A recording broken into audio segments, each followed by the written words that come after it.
Yeah, I think it's too much raining.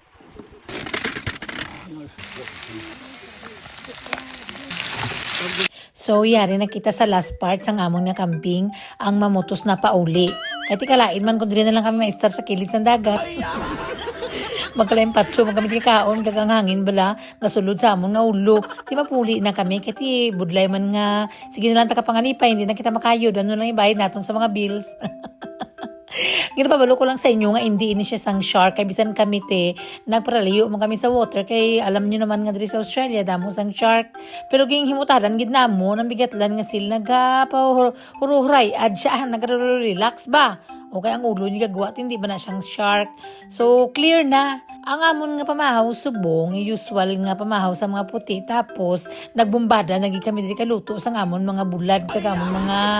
kung ano man daw mga pang Filipino food nato ni kag nagumpisa na kami ka pang dismantle sang amon nga mga camper kay ti mapauli gani kami kay ang ulan ti nagabida-bida gid siya kusog gid siya ti mabasa kagid pero ti kay amo man gyapon na ang bibo dira nga part bala nang nagasaramo bala mga balas mo kag mga balas bala samtang nga naga pangimpaki masadya nga mamingaw man pero ti kinahanglan nato magpauli don so nagamatamat nang iban ka panghakot sang mga trailer kati damo sila mga gamit us kami ni angkol focus nang kami diri sang amo na camper ka matiga ini kaya ba maganit na ini? Amo nga ginabuligan ugid si Uncle tapos ang amon nga videographer si Astrid nga kurug-kurug mag-video.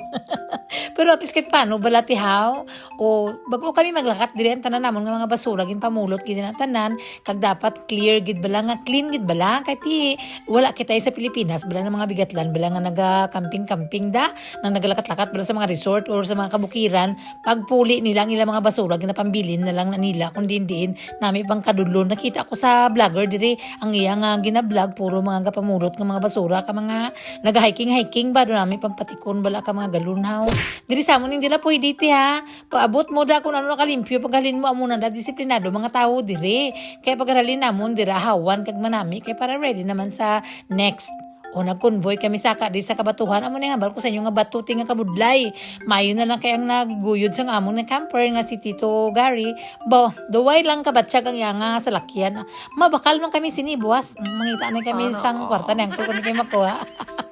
para makakamping-camping kami mahuya man ta nga sige kapaguyod mayo gid nang mayara ka man sang imo bala kung isipon mo lang gid ang kapoy perti gid ka kapoy magkuno camping ti kay sa mga gamit nyo pala nga daan o pagpuli nyo damo kamo sang hulugasan damo kamo sang ralabhan pero imagine nyo bala ang adventure ti ang kasadya o nang nagatiniil ka nagadalagan ka basa ka gatulo-tulo ang lawas mo sa ulan ti ang nga bata karanadlaw tapos masadya ti basta ako gani mismo nga hindi ko sanay pa sa mga amuning mga trabaho, naga-enjoy ta na takon. O sa pagabot namon sa bukana, ti nakuha na namon sa lakyan, kay di baging bilin lang namon na diri sa anugwa. Kay hindi ba ni makasaka dito kay kumbaga ano niya siya malumanay ini nga sa lakyan na pang highway lang balaw.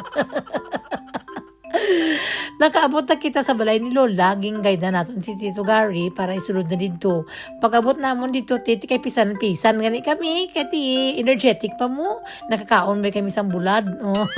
Ginugasan namon nga daan ng camper, ti kay kusugang ulan nag-alawas ang tubig diri oh. While si Uncle dito nagabanlaw sang camper para gani hindi siya madry, ti kay bala mo may arang tubig dagat, ti kalain siya bala kung pabayaan mo lang dapat banlawan na dayon. Kag tanan-tanan namon nga mga gamit, ng pangbunlawan na namon siya. Makapos siya pero masadya bala ang memories mga bata magdagko sila madumduman nila na nga nagahinakutanan ka mga gamit so worth it ang tanan pagpuli namon sa balay nagluto kami sang sabaw nagbanghimos pisan-pisan gani kiti energetic pa pagkatapos na sang kao ng hapon natin naghuraragok na kami sa kakapoy